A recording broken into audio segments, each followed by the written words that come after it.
आऊज़ु बिल्लाहि मिनश शैतानिर रजीम, बिस्मिल्लाहिर रहमानिर रहीम।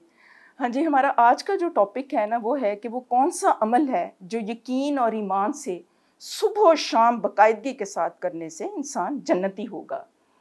नहमदुहु व नुसल्ली अला रसूलिहिल करीम। अल्लाह ताला की तौफीक से सिलसिला कलाम को आगे बढ़ाते हैं। तो इसको हम आप सल्लल्लाहु अलैहि वसल्लम की फरमान की रोशनी में हम देखते हैं, क्योंकि आप सल्लल्लाहु अलैहि वसल्लम की बात से बढ़कर किसी की बात हो ही नहीं सकती। वो सबसे पक्की बात है, वो मैं आपके सामने रखती हूँ। वो ये है कि हज़रत शद्दाद बिन औस रज़ी अल्लाह अन्हु ने कहा कि रसूल पाक सल्लल्लाहु अलैहि वसल्लम ने फरमाया कि जो शख्स सैयदुल इस्तिग़फ़ार सुबह को सिद्क़ के दिल, यकीन और ईमान से पढ़ेगा, फिर उसी दिन शाम से पहले मर जाए, वो शख्स जन्नती होगा। और जो रात को पढ़े और सुबह से पहले मर जाए तो वो शख्स जन्नती होगा। तो ये आप सल्लल्लाहु अलैहि वसल्लम का फरमान है। और इसमें देखें कि कितनी आसानी है। अगर इंसान यकीन और ईमान के साथ ये पढ़ता रहे, सैयदुल इस्तिग़फ़ार पढ़ता रहे, तो उसके जन्नत में जाने में कोई भी चीज़ माने नहीं हो सकती। तो इसका हमें एहतमाम करना चाहिए। अब ये है कि इसको मैं आपके सामने इसका अरबी टेक्स्ट और इसका मफ़हूम भी रखती हूँ अल्लाह ताला की तौफ़ीक से।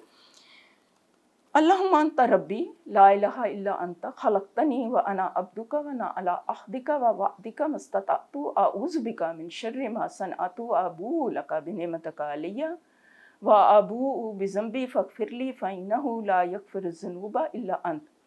इसका मफ़हूम कुछ इस तरह से है कि ए अल्लाह, आप रब हैं, आपके सिवा कोई माबूद नहीं, आपने मुझे पैदा किया और मैं बंदा हूँ आपका, और मैं आपसे किए हुए अहद और वादे पर कायम हूँ अपनी ताकत के मुताबिक, और आपकी पनाह चाहता हूँ बुरे कामों के वबाल से जो मैंने किए हैं, और इकरार है उस एहसान का जो मुझ पर आपका है, और मुझे एतराफ़ है अपने गुनाहों का, बस बख्श दीजिए, क्योंकि कोई नहीं बख्श सकता गुनाह आपके सिवा।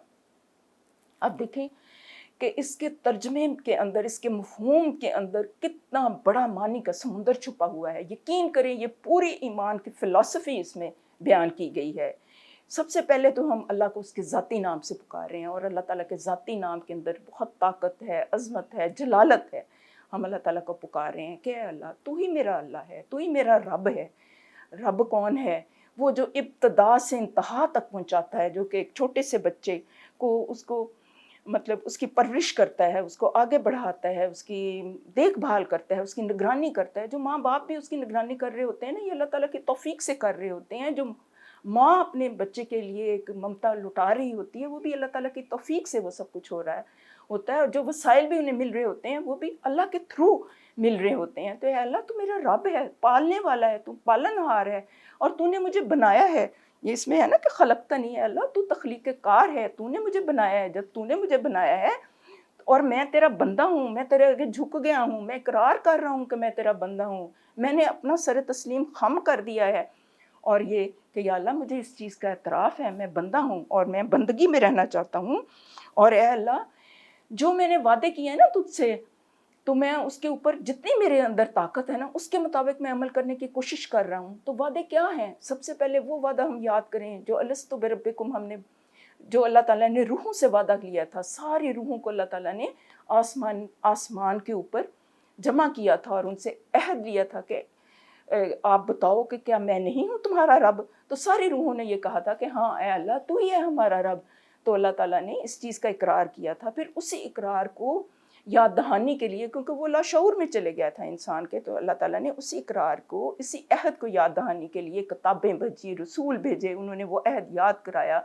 फिर हमने उस अहद को कलमा तैयबा पढ़ के हमने उसको याद किया, उसको ताज़ा किया कलमा तैयबा के।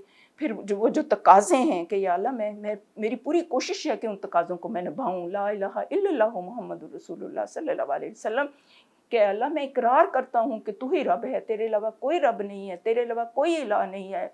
ला माबूदा इल्लल्लाह, ला मकसूदा इल्लल्लाह, ला मतलूबा इल्लल्लाह, ला माबूदा इल्लल्लाह, ला महबूबा इल्लल्लाह। तो या अल्लाह, मेरी सारी मोहब्बतें, सारी मेरी फरियादें, सारी मेरी लेना, मेरा देना, मेरा उठना, मेरा बैठना, मेरा चलना, मेरा फिरना, मेरी मोहब्बत, मेरी नफ़रत, या अल्लाह सब तेरे लिए है। कुल इन्ना सलाती व नुसुकी व महयाया व ममाती लिल्लाहि रब्बिल आलमीन।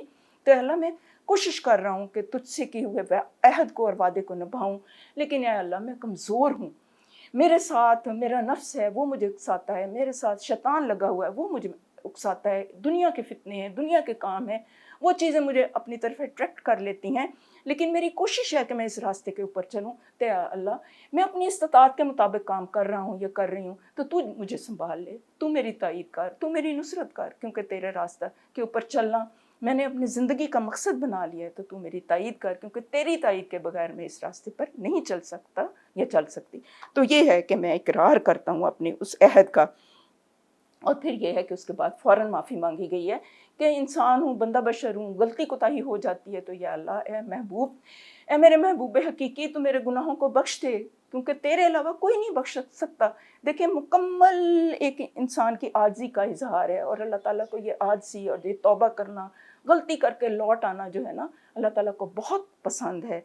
फिर इसमें तौबा का ज़िक्र है, और फिर साथ ही अल्लाह ताला की नेमतों का इकरार है कि या अल्लाह जो नेमतें तूने दी हैं, हिस्सी नेमतें, मानवी नेमतें, मादी नेमतें, रूहानी नेमतें, ईमान की नेमत, रसूल पाक सल्लल्लाहु अलैहि वसल्लम की ज़ात की सूरत में नेमत, कुरान की सूरत में नेमतें, तो या अल्लाह इसका मैं जितना भी शुक्र अदा करूँ तो वो कम है। तो या अल्लाह तेरा बहुत शुक्र है, तेरा बहुत एहसान है, लिहाजा उस शुक्रगुजारी के तौर पर मैं फिर तेरे आगे मैं झुकता हूँ, मैं फिर फरियाद करता हूँ कि या अल्लाह मेरे गुनाहों को बख्श दे, क्योंकि तेरे अलावा कोई गुनाहों को नहीं बख्श सकता। बहुत ज़बरदस्त ये दुआ है। मेरी आपसे ये दरख्वास्त है, ख़ास तौर पर मैंने इसीलिए चूज़ की थी कि ये कोई इतनी मुश्किल भी नहीं है कि हम अपने मामूलात में इसको ज़रूर शामिल करें। सुबह जब उठ के हम नमाज़ पढ़ें, अल्लाह ताला की तौफ़ीक से कुरान पाक की जितनी हमसे हो सकता है तिलावत करें, जितनी हो सकता है, थोड़ी बहुत जितना भी। तो इस दुआ को हम ज़रूर अपनी ज़िंदगी में शामिल करें, क्योंकि इसके ऊपर आप सल्लल्लाहु अलैहि वसल्लम ने जन्नत की ज़मानत दी है। अच्छा, इसके अलावा इंसान के ज़हन में ये ख़्याल आता है कि ये तो जन्नत इंसान को मिल जाएगी, शायद दुनिया में उसके लिए कोई भलाई नहीं है, लेकिन इस्तिग़फ़ार की बरकत से दुनिया में भी बहुत ज़्यादा इंसान को भलाइयाँ मिलती हैं। वो सूरह नूह की एक आयत है, उसका तर्जुमा मैं आपके सामने रखती हूँ। तो एक दफ़ा हज़रत नूह अलैहिस्सलाम ने अपनी कौम से ये फ़रमाया कि ए मेरी कौम के लोगों, अल्लाह ताला से माफ़ी मांगो, वो आसमान बरसता हुआ भेजेगा, वो तुम्हारी मदद करेगा पैदावार से, औलाद से, वो तुम्हारे लिए नहरें जारी कर देगा और तुम्हारे लिए बाग पैदा कर देगा कि तुम इस्तिग़फ़ार करो, तुम लौट आओ, क्योंकि अल्लाह ताला गफ़ूरुर रहीम है। वो अल्लाह ताला तो बख्शने वाला है, बस इंसान जो है उसकी तरफ लौट आए, पलट आए। फिर इसी आयत को सामने रखते हुए एक दफ़ा ऐसे हुआ कि हज़रत उमर ने कहत का ज़माना था, तो वो बारिश के लिए उन्होंने मतलब बारिश की दरख्वास्त करने के लिए वो घर से निकले, तो उन्होंने इस्तिग़फ़ार पढ़ी ना। तो दूसरे लोगों ने कहा कि आपने तो बारिश के लिए दुआ की ही नहीं। तो उन्होंने कहा, दूसरे लोगों को उन्होंने ये जवाब दिया कि देखें, उन्होंने यही सूरह नूह की ये जो आयत थी ना, उनके सामने रख दी कि देखें इस आयत में ये है कि मैंने आसमान के उन दरवाज़ों को खटका दिया है जहाँ से बारिश होती है।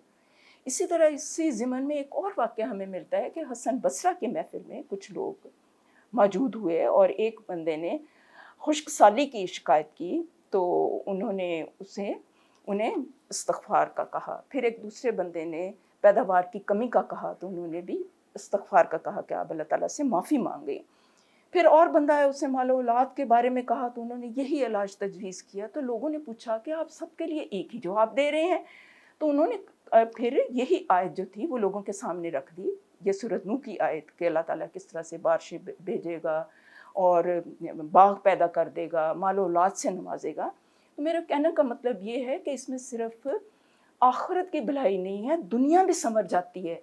और माफ़ी का क्या मतलब है कि इंसान से गलती हो जाए, वो पलट आए, और बंदा जो है ना, एक मोमिन बंदा, उसके दिल में यही है कि गलती इंसान से हो जाती है, वो पलट आए, अल्लाह ताला के आगे झुक जाए। और फिर इस ज़िमन में मैं ये ज़रूर मैं जो है शैतान का देखें कि वो गलती करके अकड़ गया था, ये हुआ था ना उससे, तो वो एक शैतानी रवैया है। रहमानी रवैया है कि अगर गलती हो जाए अल्लाह ताला से माफ़ी मांग ले, उसकी की तरफ पलट आए। हुज़ूर पाक सल्लल्लाहु अलैहि वसल्लम से कोई गलती होती थी? नाउज़ बिल्लाह, खुदा ना खास्ता नहीं, लेकिन आप 70 दफ़ा से ज़्यादा इस्तिग़फ़ार करते थे। कुछ रवायात में आता है कि आप 100 दफ़ा से ज़्यादा इस्तिग़फ़ार करते थे। تو ہمیں بھی اس چیز کو اپنانے کی ضرورت ہے، اور خاص طور پر آج کل جو کہ فتنوں کا دور ہے، انفرادی سطح پر اور اجتماعی سطح پر ہمیں اس چیز کی بہت زیادہ ضرورت ہے۔ پھر یہی کہ اس میں جنت کی ضمانت دی گئی ہے نا، کہ اس میں جنت ملے گی انشاءاللہ تعالیٰ۔ اس کے علاوہ بھی کچھ اعمال ہیں، اب وہ آپ خود سے بھی اسٹڈی کیجئے گا، لیکن میں مطلب علیحدہ سے میں اس کو ایک ایک حدیث کر کے میں نہیں بیان کر رہی، اس کا میں خلاصہ میں آپ کے سامنے میں رکھ دیتی ہوں۔ حضور پاک صلی اللہ علیہ وسلم کی تعلیمات میں سے ہمیں یہ بھی ملتا ہے کہ جس بندے یا بندی نے اپنی زبان کی اور اپنی عصمت کی حفاظت کی تو وہ جنت میں جائے گا، یہ مفہوم حدیث ہے۔ اس کے علاوہ کہ عورتوں کے بارے میں ہے کہ وہ خواتین، یہ بھی مفہوم حدیث ہے کہ وہ خواتین جو کہ 5 وقت کی نماز پڑھیں، رمضان کے روزے رکھیں، اپنے خامد کی فرما برداری کریں اور اپنی آبرو کی حفاظت کریں تو انشاءاللہ تعالیٰ وہ جنت میں جائیں گی۔ اسی طرح سے پھر صلہ رحمی کرنا، درگزر کرنا، اچھا معاملہ کرنا، اچھا اخلاق جو ہے اس سے پیش آنا، یہ بھی جنت کی طرف لے کے جانے والے اعمال ہیں۔ پھر اس کے علاوہ جو طالب علم ہیں وہ ان کے لیے اللہ تعالیٰ جنت کا راستہ آسان کر دیتا ہے، جو دین کا علم سیکھتے ہیں اور جو آگے پہنچاتے ہیں کہ تم میں سب سے بہترین وہ ہے جو قرآن کا علم سیکھے اور آگے سکھائے۔ یہ بھی ہمارے ذہن میں یہ بھی چیزیں رہنے چاہیے کہ وہ کون کون سے عمل ہیں جو اللہ تعالیٰ کو پسند ہے، وہ کون کون سے عمل ہیں جس سے انسان کے جنت کے راستے آسان ہو جاتے ہیں۔ تو یہ بھی ہمارے ذہن کے اندر کلیئرٹی ہونی چاہیے۔ اس کے علاوہ ایک اور بڑا ایک مشہور واقعہ میرے ذہن میں آ رہا ہے، وہ یہ ہے کہ ایک دفعہ ایسے ہوا کہ حضور پاک صلی اللہ علیہ وسلم کی ایک محفل تھی، تو اس میں ایک بندہ آیا وہاں پہ، تو حضور پاک صلی اللہ علیہ وسلم نے اس کے بارے میں فرمایا کہ اس کے داڑھی سے مطلب نا اس طرح پانی ٹپک رہا تھا، تو وہ محسوس ہو رہا تھا جیسے ابھی تازہ تازہ وضو کر کے آیا ہے۔ تو آپ نے فرمایا کہ یہ بندے کو آپ دیکھ رہے ہو، اس بندے کا نا اس کے لیے جنت جو ہے جنت کی ضمانت ہے۔ تو صحابہ بڑے مطلب متاثر ہوئے، دوسری دفعہ بھی آپ نے یہی کہا، تیسری دفعہ بھی کہا، تو صحابہ بہت زیادہ متاثر ہوئے۔ تو ایک بندے نے وہ کسی بہانے سے اس کے گھر گیا اور وہاں رہ کے اس کے معمولات دیکھے، تو اسے وہ اس کی عبادات نارملی نظر آئی جس طرح عام لوگ کرتے ہیں۔ تو اس نے پوچھا کہ ہم بھی اتنی ہی عبادات کر رہے ہیں، اگر تمہارے اندر وہ کون سی خاص بات ہے کہ حضور پاک صلی اللہ علیہ وسلم نے جنت کی ضمانت دی ہے؟ تو اس نے کہا کہ یہی کچھ ہے جو آپ دیکھ رہے ہو، ہاں لیکن ایک چیز ضرور ہے کہ میں کسی شخص کے بارے میں اپنے دل کے اندر کوئی برا گمان نہیں رکھتا۔ تو اس کے اوپر بھی مزید بہت زیادہ ورکنگ کی ضرورت ہے کہ انسان اپنے دل کو، اپنے دماغ کو، اپنی خواہشات کو، اپنے رخ کو بالکل سیدھا رکھے اور اپنے دل کے اندر کسی کے لیے بغض، حسد اور کینہ نہ ہو، کیونکہ یہ جو دل ہے یہ اللہ تعالیٰ کا مسکن ہے، اس کے اندر اللہ تعالیٰ کا نور ہے۔ یہ قرآن پاک جب ہم پڑھتے ہیں تو یہ قرآن پاک کا نور ہمارے دلوں کے اندر داخل ہوتا ہے، لیکن اگر ہمارا دل کلیئر نہیں ہوگا، اس کے اندر نیگیٹیوٹی ہوگی اور اس طرح کی باتیں ہوں گی، تو پھر کیا ہوگا کہ وہ نور ہمارے دلوں کے اندر داخل ہونا بہت مشکل ہے۔ تو اس لحاظ سے اس کے اوپر بھی ورکنگ کرنے کی ضرورت ہے۔ باقی یہ ہے کہ اس ٹاپک کے اوپر بہت کچھ کہا جا سکتا ہے، یاد دہانی کے لیے یہ کافی ہے کہ اللہ تعالیٰ ہمیں یہ توفیق دے کہ ہم کم از کم جب میں بیان کرتی ہوں نا تو میرا مقصد اور کچھ نہیں ہوتا، بیان برائے بیان میرا مقصد نہیں ہے۔ میرا مقصد یہ ہے کہ کچھ وہی چیزیں جو آپ جانتے ہیں، یہ کوئی نئی باتیں نہیں ہیں، آپ سب جانتے ہیں۔ تو میرا مقصد یہ ہے اس میں کہ وہی باتیں جو آپ جانتے ہیں وہ میرے دل کے اندر، میرے دماغ کے اندر وہ تازہ ہو جائیں، کیونکہ دہرانے سے وہی چیزیں جو انسان آلریڈی جان رہا ہوتا ہے نا وہ ذہن کے اندر تازہ ہو جاتی ہیں، ایمان تازہ ہو جاتا ہے۔ تو اس کو ہم تازگی، اپنے ایمان میں تازگی پیدا کریں۔ اور یہ دیکھیں یہ عمل کوئی اتنے مشکل بھی نہیں ہے، صرف تھوڑا سا اپنے آپ کو سمجھانے کی ضرورت ہوتی ہے، اپنی ٹریننگ کرنے کی ضرورت ہوتی ہے، اپنے رخ کو سیدھا کرنے کی ضرورت ہوتی ہے، اور کوئی بھی کام کرنے سے پہلے انسان یہ دیکھ لے کہ یہ کون سا کام ہے اللہ تعالیٰ کی رضا کی طرف ہمیں لے کے جانے والا ہے یا دوسرا راستہ ہے۔ تو اللہ تعالیٰ ہمیں کہنے اور سننے سے زیادہ عمل کی توفیق عطا فرمائے۔ وآخر دعوانا الحمدللہ رب العالمین۔ اللہ تعالیٰ آپ سب کا حامی و ناصر ہو۔ اللہ تعالیٰ ہم سب کو بخش دے، ہمارے والدین کو بخش دے، ہمارے لاحقین کو بخش دے، اولین اور آخرین کو بخش دے، امت مسلمہ کو بخش دے۔ فتنوں کے دور میں اللہ تعالیٰ آپ سب کی حفاظت فرمائے، ہمیں ہمارے نفس کے فتنوں سے، شیطان کے فتنوں سے، دجال کے فتنوں سے بچا کے رکھے، ہمیں عدل حکمراں نصیب فرمائے۔ اللہ تعالیٰ آپ سب کا حامی و ناصر ہو۔ وآخر دعوانا الحمدللہ رب العالمین۔ والسلام۔